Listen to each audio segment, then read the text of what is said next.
What may be the final battle of Saigon has begun.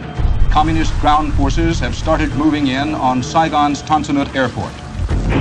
Rockets exploded all over the base, touching off 3 major fires. The air base was under continuous artillery fire. I felt the rounds. They were so close. The shrapnel was clinking against the fence behind us. It was abundantly clear that it was a whole new ball game.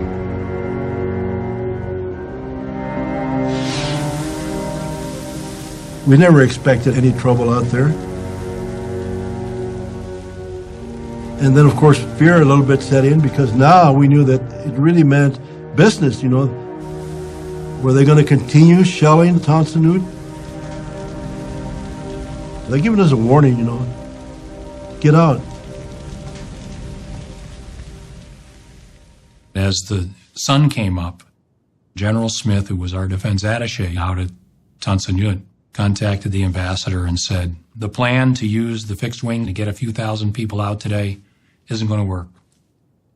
And we need to consider that this is it. Option 4, a heavy lift helicopter evacuation. And Ambassador Martin wouldn't hear of it.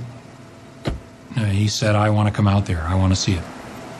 Which he did. He got in a sedan. He didn't lack for guts.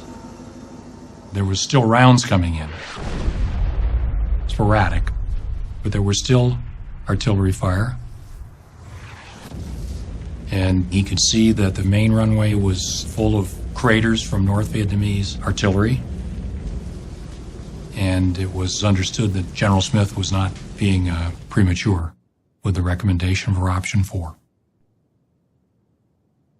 Ambassador Martin's concern very clearly, up to now, was that once we start an official evacuation, it's pretty obvious that the game is over. You got to remember, this is an ambassador who had lost his only son in combat in Vietnam. One becomes pretty invested in that country.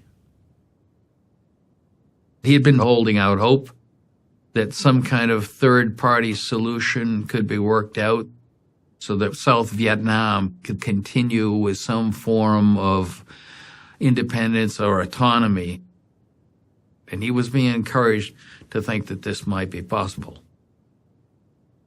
But the morning of the 29th, he came to accept the fact that that wasn't going to happen.